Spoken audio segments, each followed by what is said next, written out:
আমাদের দেশে নরেন্দ্র মোদীদের আমলে একটার পর একটা ফতোয়া চলছে। কে কি পোশাক পরছে, কে কি খাচ্ছে, কে কার বাড়িতে ফ্রিজে কে কি রাখছে, এই ধরনের একটার পর একটা ফতোয়া চলছে। এবং তালিবানদের এই যে নিয়ম তারা আমাদের দেশে প্রযুক্ত করার, মহিলাদের জার্নালিস্ট হিসেবে বাদ দেওয়ার সাহস পেলেন, স্পর্ধা দেখালেন। এখানে আরএসএস তাদের যে নিয়ম অর্থাৎ মহিলাদের সদস্যপদ না দেওয়া, সেটাকেই বাস্তবে কার্যকর করলেন। দিল্লিতে যখন একটি সাংবাদিক সম্মেলন করা হয়, তালিবানি বিদেশমন্ত্রী আমির খান মুখতারি সাংবাদিক সম্মেলন করেন, সেই সময় মহিলা সাংবাদিকদের ঢুকতে দেওয়া হয়নি, প্রবেশের অনুমতি দেওয়া হয়নি। কিভাবে দেখছেন বিষয়টা? দেখুন, বিষয়টা এরকম যে আরএসএস এ মহিলারা সদস্যপদ পায় না। সেই আরএসএস ভারতবর্ষে বিজেপির মাধ্যমে শাসন করছে গত 10 বছর, 11 বছর, কিন্তু তারা মহিলাদের মন্ত্রী হিসেবে রাখতে বাধ্য হচ্ছেন, তারা মহিলাদের জার্নালিস্ট হিসেবে রাখতে বাধ্য হচ্ছেন। যদিও নরেন্দ্র মোদী যখন সাংবাদিক সম্মেলন করেন না, সেখানে পুরুষ বা মহিলা কেউই থাকে না, সম্মেলনই হয়। তো এবার প্রশ্নটা সেটা হচ্ছে যে তালিবানদের সঙ্গে ভারতের সম্পর্ক যে সফর যে শুরু হলো, সেটা কিন্তু অত্যন্ত লজ্জাজনক। অর্থাৎ আমরা দেখলাম সেটা হচ্ছে যে এখানকার যারা হিন্দু তালিবান আরএসএস, যারা মহিলাদের সদস্যপদ দেয় না, তারা তাদের যে আকাঙ্ক্ষা, সেই আকাঙ্ক্ষাটা তারা পূরণ করতে পারলেন এতদিনে। এবং যে তালিবান মন্ত্রী যিনি মহিলাদের প্রশ্নের উত্তর দিতে রাজি নন, তিনি পুরুষ বলে, এই ধরনের একটি কলঙ্কজনক নোংরামিকে আরএসএস এবং বিজেপি নরেন্দ্র মোদী জয়শঙ্কররা প্রশ্রয় দিলেন। জয়শঙ্কর যদিও দাবি করবে সেটা হচ্ছে যে এর মধ্য দিয়ে চীন এবং পাকিস্তানকে বিজেপি টাইট দিল। চীন এবং পাকিস্তানের কাছ থেকে আফগানিস্তানকে তারা কেড়ে নিল, কিন্তু বাস্তবটা এটা আমরা সকলেই জানি। কয়েক মাস আগে চীনের মধ্যস্থতায় পাকিস্তানের সঙ্গে এই ভদ্রলোকই অর্থাৎ বিদেশমন্ত্রী তালিবানদের, তিনি একটি বৈঠক করেছিলেন। এবং স্বাভাবিকভাবেই পাকিস্তানের মন্ত্রীও বৈঠকের পর যেটা দাবি করেছেন যে আমরা ভারতকে টক্কর দিলাম। অর্থাৎ আন্তর্জাতিক এই যে সমীকরণ, এই সমীকরণে প্রত্যেকটা দেশের সঙ্গে প্রত্যেকটা দেশ বোঝাপড়া করার চেষ্টা করবে। কিন্তু আমরা শঙ্কিত এই কারণে, আমরা ভেবেছিলাম যে তালিবানরা তাদের কোটর থেকে বেরিয়ে গণতান্ত্রিক দুনিয়ায় তারা যদি একটু আধটু যাতায়াত করেন, তাহলে তাদের মধ্যে কিছু পরিবর্তন আসবে। তার বদলে আমরা দেখলাম যে এখানে আরএসএস তাদের যে নিয়ম অর্থাৎ মহিলাদের সদস্যপদ না দেওয়া, সেটাকেই বাস্তবে কার্যকর করলেন।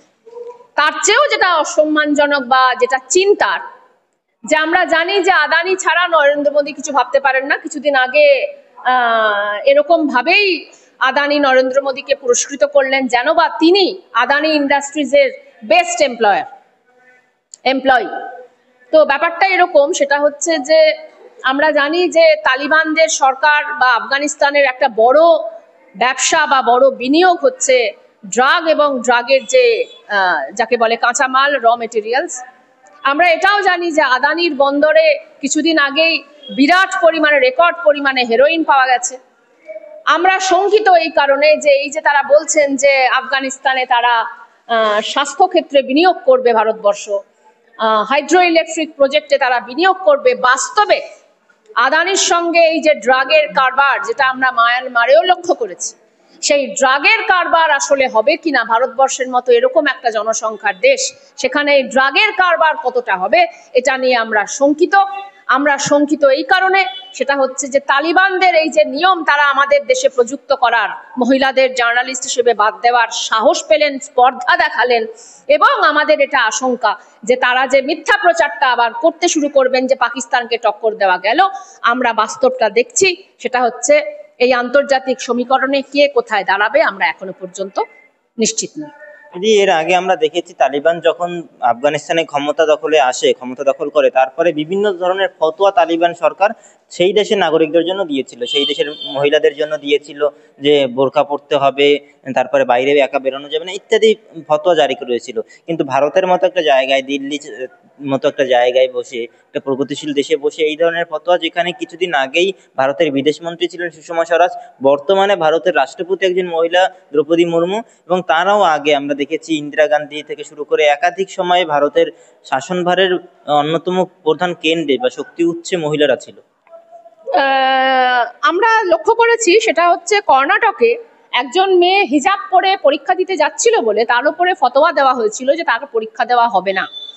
আমরা এই ধরনের পোশাক আশাকের ওপর যে ফতোয়া, যেটা আমাদের দেশে নরেন্দ্র মোদীদের আমলে একটার পর একটা ফতোয়া চলছে, কে কি পোশাক পরছে, কে কি খাচ্ছে, কে কার বাড়িতে ফ্রিজে কে কি রাখছে, এই ধরনের একটার পর একটা ফতোয়া চলছে এবং ফতোয়ার মধ্যে একটা অধিকাংশ তারা নিজেদের গুন্ডা বাহিনীকে লেলিয়ে দিয়ে হত্যা করছেন।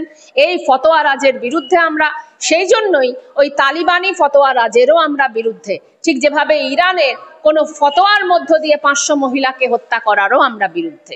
আমরা ভারতবর্ষে যে আন্দোলনটা করছি মোদির বিরুদ্ধে, এই ধরনের যে ফতোয়া রাজনীতি তার বিরুদ্ধে করছি। এবং নরেন্দ্র মোদী নিজের বন্ধুকে চিনে নিয়েছে। আমরা যেটা বলি যে রতনে রতন চেনে, নরেন্দ্র মোদী রতন চিনে নিয়েছেন, কিন্তু ভারতবর্ষের মানুষ এই রতনদের যথেষ্ট ভালো করে চিনে নিয়ে এনডিএ সরকারে পরিণত করেছে। মোদী সরকারকে আগামী 29 সালে আশা করছি এই রতনদেরকে তিহার জেলে পাঠানো যাবে। কিন্তু ভারত সরকারের তরফ থেকেও, বিজেপির তরফ থেকে, সরকারের তরফ থেকে একটা যুক্তি খাড়া করা হচ্ছে যে যেহেতু আপনার এম্বাসির মধ্যে সাংবাদিক সম্মেলন এবং সেখানে ভারত সরকারের নিয়ন্ত্রণ থাকে না, যে কোনো দেশের এম্বাসি সেই দেশের এম্বাসি মানে সেই দেশের কর্তাদের নিয়ন্ত্রণে থাকে। ফলে এখানে যে মহিলারা ঢুকবেন, মহিলা সাংবাদিকরা যাবেন কি যাবেন না, সেটা ভারত সরকারের নিয়ন্ত্রণে ছিল না, বা ভারত সরকার কোনো সিদ্ধান্ত নেয়নি এক্ষেত্রে। আমরা তো জানতাম নরেন্দ্র মোদী বিশ্বগুরু, উনি রাম কৃষ্ণ ভারত পৃথিবীর যত 33 কোটি হিন্দু দেবতা আছে তাদের ওপরে, কারণ তিনি যেটাকে হিন্দুত্ব বলেন সেটাই নাকি হিন্দুত্ব। তো এখন এই বিশ্বগুরুর তালিবানি এম্বাসির মধ্যে ঢোকার যে ক্ষমতা নেই, সেখানে তার নিয়ম শৃঙ্খলা তৈরি করার ক্ষমতা নেই, এটা প্রথমত আমরা জানতাম না। এই বিশ্বগুরুর এই জুমলাবাজি আমরা জানতাম না। 2 নম্বর কথা এটা যে ওই এম্বাসিতেই মিটিং করতে হবে। কেন? ওই ভদ্রলোকের কি প্রাণ সংশয়?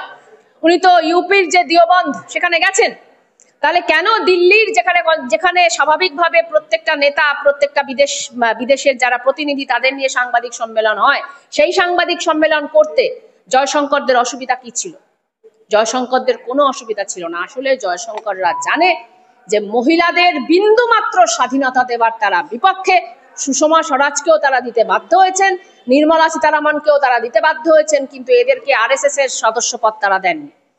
অতএব এই যে হিন্দুত্বের যারা ধ্বজাধারী, তারা মানে আমরা জানি সেটা হচ্ছে যে স্বর্গেও লক্ষ্মীর অর্থমন্ত্রী হিসেবে একটা ভূমিকা আছে, কিন্তু আজকে এই আরএসএস তালিবানদের এম্বাসির মধ্যে মিটিং করার এই অছিলায় আসলে আরএসএসই যে নরেন্দ্র মোদীর ভার্সন যে হিন্দুত্ব সেটা আমাদের উপর চাপানোর চেষ্টা করছে। মানে এই ফতোয়া কি চলতে পারে ভারতের মতো জায়গায়? চলবে না তো, চলবে না তো। তারা মোদী সরকার থেকে এনডিএ সরকার হয়েছে, এই ফতোয়া যদি চলতে থাকে এটা তো ভারতবর্ষে সম্ভব নয়।